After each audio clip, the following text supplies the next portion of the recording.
గుంటూరు మన ఆంధ్రప్రదేశ్లో చూస్తే 14,11,989 పోల్ అయింటే కౌంటింగ్ చేసినప్పుడు 14,04,061 ఓట్లు 7,928 ఓట్లు పోలైన దానికంటే ఈవీఎంలలో తక్కువగా కనపడడం జరిగింది. అదేవిధంగా ఎక్సెస్ వచ్చినాయి, అంటే పోలైన దానికంటే ఈవీఎంలలో ఎక్సెస్ రావడం జరిగింది. ఆ సంఖ్య చూస్తే ఒంగోలులో చూస్తే ఈ 13,99,707కి కౌంట్ చేసినప్పుడు 14,11,174 ఓట్లు. అదేవిధంగా ఒడిస్సా దాంట్లో బలాస్పూర్ మధ్యలో 9:30-10 కల్లా కూడా అసలు కౌంటింగ్లో అనేది ఒక రీజనబుల్ రానిదే 100, 150, 120 అని ప్రొజెక్ట్ చేసినారు. అసలు వైసీపీ సీట్లు 25 కంటే దాటి చూపిలా. అసలు మొదట అర్ధ గంటలోనే మొత్తం నియోజకవర్గం అంతా ఏ విధంగా చూపిస్తారు, మొత్తం రాష్ట్రం అంతా ఏ విధంగా రిప్రజెంట్ చేస్తారు.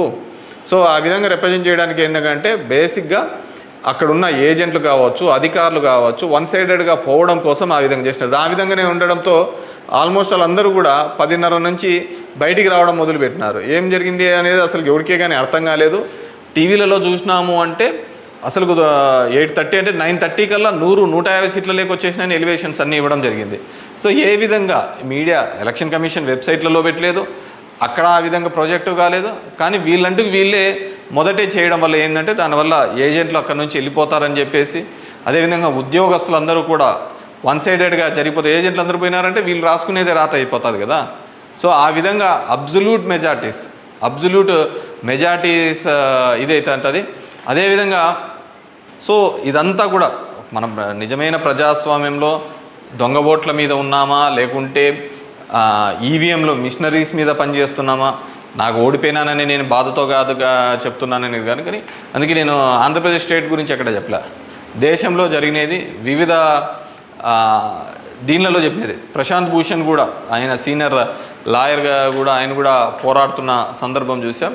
సో ఇది మనం మాట్లాడకపోతే, ఎందుకంటే మేము ఎక్కడైనా ఊర్లలో పోయినా కానీ, ఊరు నుంచి వచ్చినా కానీ, టౌన్లో కానీ మిగతా వాళ్ళన్నా మేము వేసామని చెప్తున్నారు. మరి వేసింటే ఓట్లు ఎక్కడికి పోయినాయి, ఎవరికి పోయినాయి? ఎక్కడి నుంచో వచ్చి 3,000తో గెలుస్తామని చెప్పేసి ధర్మవరంలో 2 నెలల నుంచి చెప్తున్నారు. ఏ విధంగా ఆ ఫిగర్ అచీవ్ అయ్యి 3 నెలల నుంచి చెప్తుంటారు? So it's a big question mark.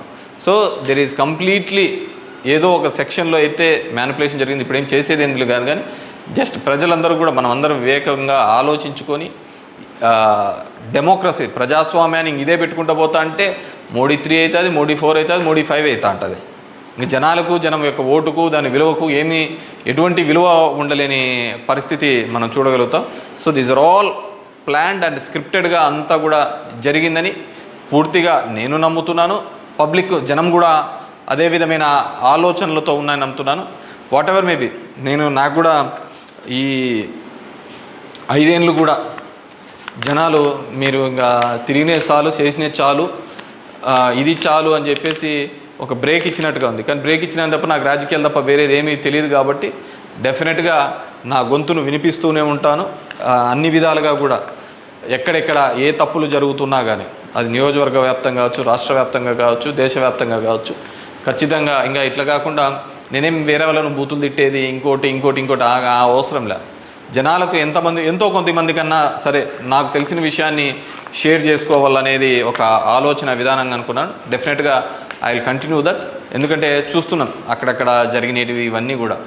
I want to give ఎన్నుకున్న ప్రభుత్వానికి కూడా, వాళ్ళకు కూడా మనం కూడా ఒక 6 months మనం కూడా టైం ఇవ్వాలి.